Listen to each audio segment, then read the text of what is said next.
ये है आवाज न्यूज नेटवर्क और आप देख रहे हैं आवाज भारतवर्ष। नमस्कार, मैं हूं मुकेश और आवाज भारतवर्ष की इस विशेष कार्यक्रम में आप सबका स्वागत है। पहाड़ों में बर्फबारी हो रही। हिमाचल में तापमान लगातार नीचे आ रहा है, लेकिन ठंड के इस मौसम में भी जिस तरीके से सियासी गर्मी, सियासी पारा चढ़ा हुआ है, उसने हिमाचल प्रदेश में फिर एक बार ऊहापोह की स्थिति उत्पन्न कर दी है। अब आप कहेंगे कि ये ऊहापोह की स्थिति क्यों उत्पन्न हो रही है, तो उसका सीधा उत्तर ये है कि हिमाचल की सत्ता में विराजमान कांग्रेस पार्टी के अंदर सब कुछ ठीक नहीं चल रहा है। अब मैं ऐसा क्यों कह रहा हूं, इसके पीछे बड़ी बाजी सी वजह है। हिमाचल कांग्रेस की प्रभारी रजनी पाटिल पिछले दिनों शिमला आई। संगठन के पुनर्निर्माण को लेकर के सरकार और संगठन के बीच में लंबी चर्चा हुई, लंबा मंथन हुआ और अंत में ये तय हुआ कि जल्द ही प्रदेश की समस्त कार्यकारिणियों का गठन कर दिया जाएगा, जिन्हें भंग किए हुए लगभग 100 दिन से ऊपर हो चुके हैं, लेकिन अब तक उन कार्यकारिणियों का गठन नहीं हो सका।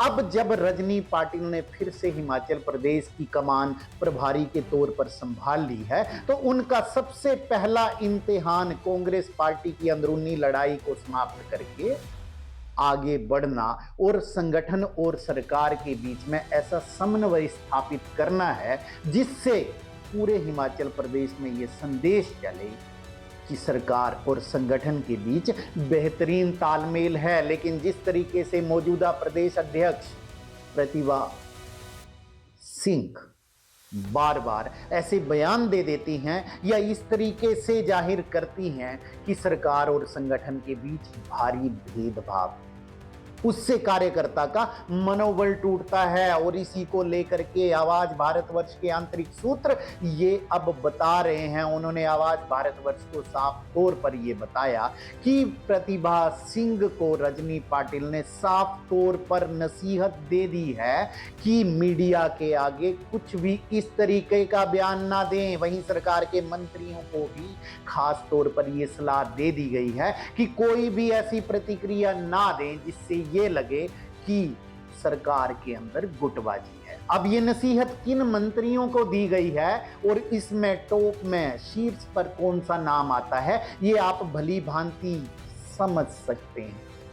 यानी कि रजनी पाटिल का इशारा किसकी तरफ था, किस तरीके से जब मिशन लोटस भी हुआ था तो किन किन लोगों ने, किन किन मंत्रियों ने किस तरीके के बयान दिए थे, वो भी किसी से छुपा हुआ नहीं है। यानी कि हाई कमान अब मंत्रियों के इस व्यवहार को लेकर के सख्त हो गया है। और मैंने आपको पहले ही कहा है, प्रियंका गांधी जिस तरीके से अब नए रूप में आ गई हैं, जिस तरीके से प्रियंका गांधी ने अब समस्त जगहों पर जहां कांग्रेस की सरकारें हैं, ये संदेश साफ तौर पर दे दिया गया है कि अब ना तो किस तरीके का दुर्व्यवहार पसंद किया जाएगा, ना ही कोई ऐसी कोताही बरती जाएगी जिससे ये संदेश जाए कि कांग्रेस के अंदर गुटबाजी चरम पर है। तो यानी कि अब इस मीटिंग का साफ तौर पर संदेश उभर कर आया है कि अब हिमाचल में कांग्रेस के सिरमौर होंगे सुखविंदर सिंह सुक्खू।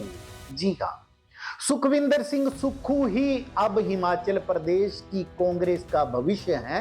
और अब जो गुटबाजी कांग्रेस के अंदर चल रही थी, अब वो गुटबाजी को हाईकमान ने पूरी तरह से विराम लगाने का फैसला कर दिया है। हालांकि रजनी पाटिल ने कह दिया है कि प्रतिभा सिंह को अभी बदलने का कोई भी योजना ऐसी नहीं है, प्रतिभा सिंह को अभी नहीं बदला जा रहा है। लेकिन मैं आपको यहां साफ तौर पर बता दूं कि प्रतिभा सिंह का कार्यकाल केवल और केवल अप्रैल तक है। अप्रैल महीने के बाद निश्चित तौर पर नया जो प्रदेश अध्यक्ष आएगा वो सुक्खू की पसंद का ही होगा। आवाज भारतवर्ष के सूत्रों ने ये साफ तौर पर हमें बता दिया गया है कि सुखविंदर सिंह सुक्खू ही उन्हीं के गुट से अगला कांग्रेस प्रदेश अध्यक्ष होने वाला है। तो अब आप ये समझ सकते हैं कि कांग्रेस हाईकमान ने पूरी तरह से पूरी स्वतंत्रता दे दी है सुक्खू को कि वो अपनी मर्जी से सरकार चलाएंगे, अपने तरीके से सरकार चलाएंगे। वहीं जो मंत्री जो ऐसे बयानबाजी करते हैं जिससे पार्टी की फजीहत होती है, उनके ऊपर लगाम लगाने के लिए पूरी तरह से तैयारी कर ली है मुख्यमंत्री सुखविंदर सिंह सुक्खू ने और प्रदेश कांग्रेस हाईकमान। तो अब आप समझे कि किस दिशा में चल रही है कांग्रेस पार्टी और किस तरीके से कांग्रेस पार्टी ने पूरा मन बना लिया है कि अब प्रदेश में, हिमाचल प्रदेश में कांग्रेस के अंदर की गुटबाजी को पूरी तरह से समाप्त कर दिया जाएगा। और इस गुटबाजी को समाप्त करने के पीछे किसको समाप्त करना होगा, किस गुट को समाप्त करना होगा, इसका मैं नाम लेके आपको नहीं बता रहा हूं, लेकिन आप भली भांति समझ सकते हैं। तो अब जो लोग दूसरे गुट के एक नेता को, जो कैबिनेट मिनिस्टर हैं, जो नंबर 2 की हैसियत रखते हैं या नंबर 3 की हैसियत रखते हैं, उनके साथ भविष्य में क्या होने वाला है वो आप भली भांति समझ सकते हैं। यानी कि उनके गुट के ऊपर अब कसा जाएगा शिकंजा कांग्रेस हाईकमान के ऊपर और उनको अब पार्टी के दिशा निर्देश में ही आगे बढ़ना होगा। अब वो कोई भी ऐसी बयानबाजी अगर करते हैं तो उसका खमियाजा उनको भुगतना पड़ सकता है। यानी कि अब कांग्रेस सुखविंदर सिंह सुक्खू के साथ पूरी तरह से खड़ी हो गई है। वो हाईकमान का पूरा आशीर्वाद सुखविंदर सिंह सुक्खू को है, या साफ तौर पर कुछ शब्दों में ही जाहिर करना हो तो ये कहा जा सकता है कि हिमाचल प्रदेश कांग्रेस के सिरमौर अब सुखविंदर सिंह सुक्खू ही हैं। अब किसी भी दूसरे व्यक्ति या दूसरे नेता के लिए कोई भी ऐसी जगह नहीं बचती है जहां पर वो सुखविंदर सिंह सुक्खू के लिए एक चुनौती के रूप में खड़ा हो सके। अब आगे और जो भी अपडेट आएगी हम उसको भी आपको बताएंगे, लेकिन बहरहाल आज के कार्यक्रम में इतना ही। अगर आपको हमारे चैनल का कंटेंट पसंद आ रहा है तो कृपया हमारे चैनल को सब्सक्राइब करें, हमारे वीडियो को शेयर करें, लाइक करें और हाँ, कमेंट करना ना भूलिएगा। बहुत बहुत धन्यवाद। नमस्कार। अगर आप हमें YouTube पर देख रहे हैं तो हमारे चैनल को सब्सक्राइब करें और बेल आइकन को दबाना ना भूलें। अगर आप हमें Facebook पर देख रहे हैं तो कृपया हमें लाइक, शेयर और कमेंट करना ना भूलें।